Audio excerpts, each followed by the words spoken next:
Hello friends, स्वागत है आपका हमारे यूट्यूब चैनल हिंदी एक्सप्रेस में। तो जैसा कि फ्रेंड्स आप सभी को पता है, हमारी हिंदी की छोटी छोटी टॉपिक वाइज क्लास चल रही है और जब तक हमारी हिंदी पूरी तरह कंप्लीट नहीं हो जाती, इसी तरीके से हमारी हिंदी की क्लास आगे को भी चलती रहेगी। तो चलिए फ्रेंड्स, शुरू करते हैं हमारी आज की क्लास को। चलिए, इसमें आज हम पढ़ेंगे विशेषण के भेद। तो दोस्तों, विशेषण के भेद होते हैं, विशेषण के 4 भेद होते हैं, जिसमें आज हम 2 भेदों को कवर करेंगे। ठीक है, चलिए उन 2 को देखते हैं। पहला हमारा भेद है गुणवाचक विशेषण।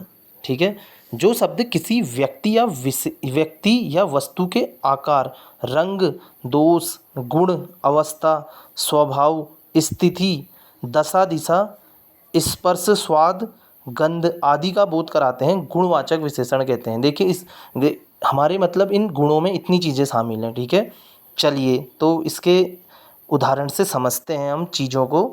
देखिए, जैसे देखिए बूढ़ा व्यक्ति, ये देखिए बूढ़ा बूढ़ा क्या बता रहे हैं, इसकी अवस्था के बारे में बता रहे हैं, व्यक्ति कैसा है, बूढ़ा है। और देखिए वहीं पुराना कपड़ा, कपड़ा कैसा है, पुराना है, उसका गुण बता रहे हैं कि कपड़ा कैसा है, पुराना है।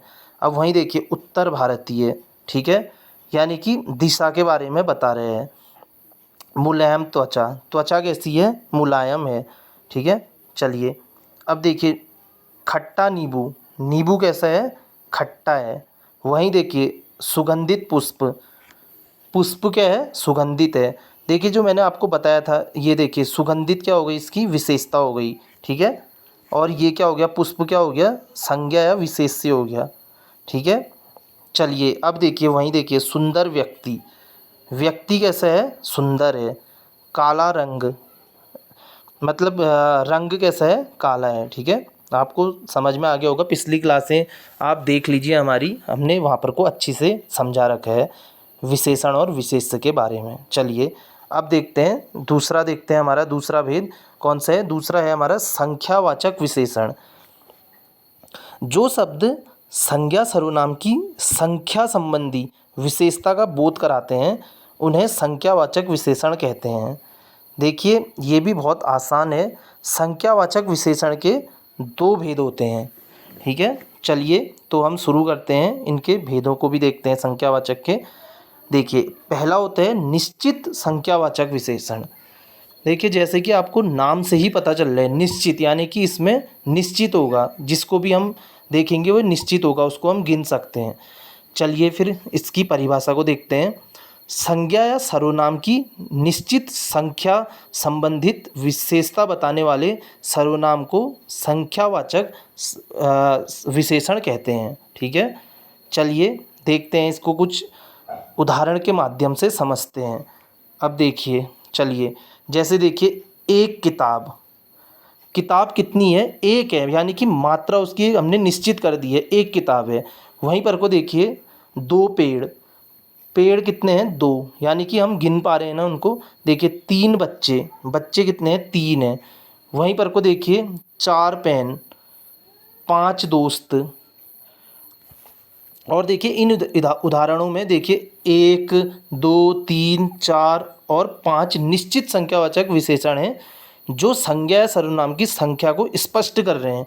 यानी कि देखिए हम इनको गिन पा रहे हैं, जिनको हम गिन पाते हैं वो हमारे निश्चित होते हैं। ठीक है, आपको समझ में आ गया होगा। चलिए अब दूसरा देखते हैं, दूसरा भी देखते हैं हम। चलिए अनिश्चित संख्यावाचक विशेषण, अब इसको भी समझते हैं। वे विशेषण होते हैं जो किसी संख्यात्मक मात्रा का संकेत तो देते हैं, लेकिन वह मात्रा निश्चित नहीं होती है। यानी कि हमें पता तो चलेगा इतने लोग हैं, लेकिन हम उनको गिनने में असमर्थ हो जाएंगे। ठीक है, चलिए फिर इसको भी समझते हैं। उदाहरण देखिए, जैसे कई लोग पार्क में घूम रहे थे।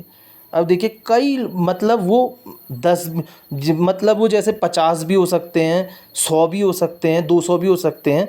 मतलब उनकी उनकी संख्या का हमें निश्चित ज्ञान नहीं है, हम उनको दूर से देखकर बोल रहे हैं कि कई लोग पार्क में घूम रहे थे। ठीक है, चलिए देखिए अब देखिए मैंने यहाँ पर कुछ समझाया भी है आपको। यहाँ जो कई है ना, अनिश्चित संख्यावाचक विशेषण है। जो लोगों की संख्या का संकेत दे रहा है लेकिन संख्या निश्चित नहीं हो रही है। हमें पता तो चल रहा है, जैसे वहाँ पर पार्क में कई लोग घूम रहे हैं लेकिन हमें उनकी निश्चित संख्या का ज्ञात नहीं हो रहा है। इसी को हम अनिश्चित संख्यावाचक विशेषण कहा जाता है। देखिए दोस्तों, ये पेपरों में बार बार पूछे जाने वाले सवाल हैं, ठीक है, इनको आप अच्छी से समझिएगा। अब देखिए, इसी में मैंने देखिए दूसरा उदाहरण दे रखा है, कुछ बच्चे खेल रहे हैं। देखिए, कुछ बच्चे खेल रहे हैं, यहाँ पर भी उनकी संख्या का हमें निश्चित ज्ञात नहीं हो रहा है। चलिए देखिए, यहाँ कुछ बच्चों की संख्या को दर्शाता है, जो यहाँ है ना, देखिए जो ये यहाँ है, ये कुछ बच्चों की संख्या को दर्शाता है लेकिन वह संख्या निश्चित नहीं हो पा रही है, निश्चित नहीं है वो संख्या, ठीक है। चलिए अब उसी में देखिए तीसरा उदाहरण, अधिकांश लोग सहमत हैं। जैसे हमने किसी के बारे में वोटिंग कराई तो वहाँ पर को अधिकांश लोग सहमत हैं, लेकिन हमें पता नहीं है कि कितने लोग सहमत हैं। देखिए, अधिकांश यहाँ लोगों की संख्या के बारे में बता रहा है लेकिन संख्या स्पष्ट नहीं हो रही है, ठीक है। चलिए अब हम चौथा उदाहरण समझते हैं, कई बार कोशिश करने के बाद उसने सफलता पाई। हम भी देखिए एग्ज़ाम की तैयारी कर रहे होते हैं, कई बार हम प्रयास करते हैं लेकिन हम असफल होते हैं, लेकिन एक टाइम ऐसा आता है कि हम निश्चित तौर पर सफलता प्राप्त कर लेते हैं। चलिए अब देखिए, कई देखिए यहाँ बार बार की संख्या को दर्शा रहा है लेकिन यह संख्या भी अनिश्चित है, यानी कि हमें पता ही नहीं चल रहा है, ठीक है। तो हम अगले दो हमारे बचे हुए हैं उनको हम नेक्स्ट वीडियो में कवर करेंगे। तो आपको वीडियो समझ में आ रही होगी दोस्तों। हम चलिए फिर अब कल ये वीडियो हम यहीं पर को समाप्त करते हैं। मुझे उम्मीद है कि आज का टॉपिक भी आपको समझ आया होगा। इसी तरीके से आगे भी आपको चैनल में नई नई चीज़ें जानने को मिलेंगी। तो आज हम यहीं पर समाप्त करते हैं अपनी वीडियो को, ठीक है। Thank you.